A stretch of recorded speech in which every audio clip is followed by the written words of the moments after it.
A child should sleep on his bed, not under it. I was 7 years old when my father first came home drunk. I woke up in the night when I heard the front door slam. I thought it was just something downstairs falling on the floor, but I heard my mother yelling. I can't recall what she was saying, but I do remember hearing my dad's voice. He wasn't as loud as my mother, but it somehow felt even more frightening. Suddenly the yelling stopped, but only for a few seconds. The next thing I knew, I could hear my mother screaming. Being the brave 7-year-old boy that I was, I jumped out of bed and ran downstairs to help. My little mind was not prepared for what I saw. The first thing I recall seeing was my mother's face. She had a small cut on her cheek, paired with a rectangle bruise under it. She was crying and hiding her face.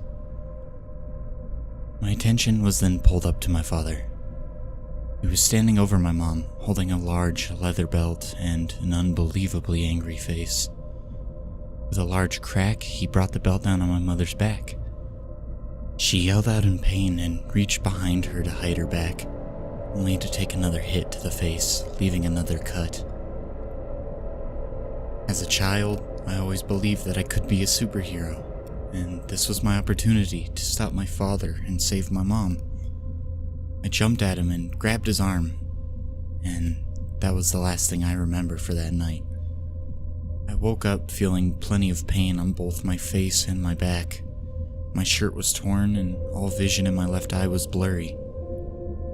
My mother was still on the ground, but her face was bloodied and bruised. I crawled over to her and shook her, praying that my mom was not dead. She woke up with a cough and she groaned. My mother pushed herself off the ground and started to cry. She scooped me off the ground and carried me to the bathroom, and that's where I saw what the damage was to my face. My left eye was bulging from the socket and coated in black and blue along with a little bit of pink. I had some deep cuts on my face, and blood had coated most of my right side. It was the last time I even recognized myself. My mom pulled out the first aid kit and cleaned up my back, which had several whip marks from my father's belt. That was the first time my father came home drunk, but sadly I can't say it was the last. About 2 months later, a similar event happened.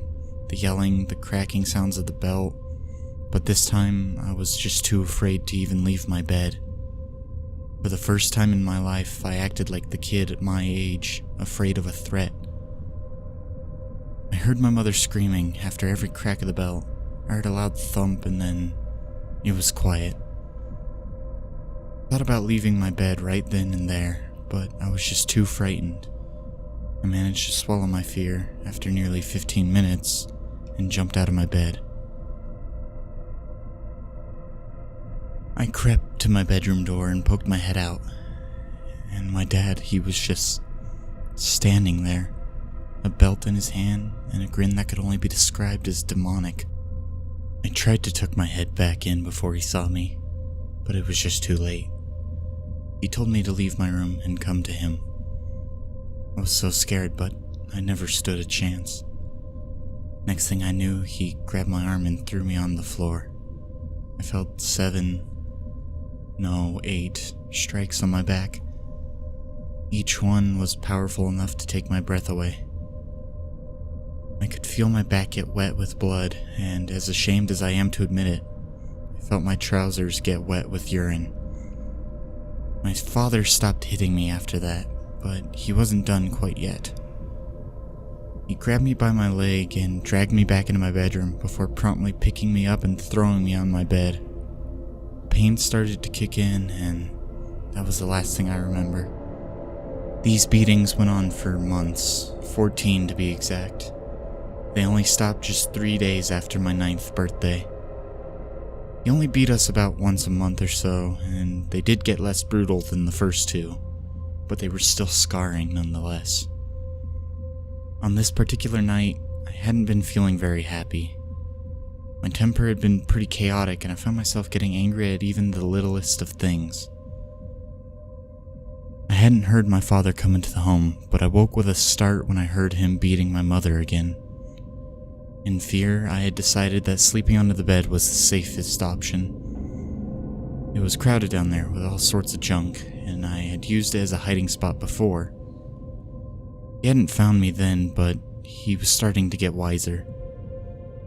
My father was extra angry today. About what, I do not know, but his rage was inextinguishable. He struck my mother with his fist a few times instead of his belt, and he was hell-bent to make me pay for whatever inconvenienced him today. I heard him stamping down the hallway to my room. It was like booms of lightning to my frightened brain. I threw my bedroom door open and yelled my name. I slipped on a piece of paper that I was bracing my elbow on, and with a small thump, he knew where I was hiding.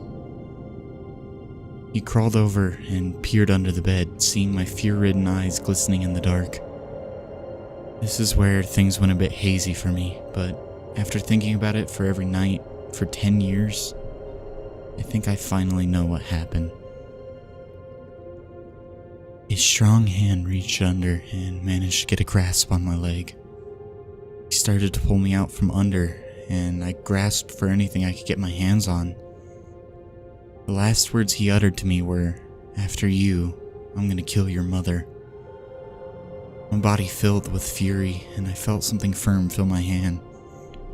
I grasped it, and as my arms came out from under the bed, I brought them down as hard as I could. There was a strange popping sound that filled the air before an audible thump. I felt my dad's grasp on my leg loosen enough for me to kick free. I ran to my bedroom door and I turned around, and that's when I saw what I had done. The look on my father's face was one of pure horror as he twitched on the floor, dying. He gently grasped at his face, specifically towards his eye, or more specifically to what was sticking out of his eye. I had managed to grab a pair of scissors that had gotten pushed under my bed, and that was now sticking out of my father's left eye socket. The look on his face was almost identical to the one my mother had on the first night of abuse. I should have been terrified, or at the very least mortified at the heinous act I had committed, but all I could seem to do was smile. The only thing that went through my mind was something I recall my mother telling my father. A child should sleep on his bed, not under it.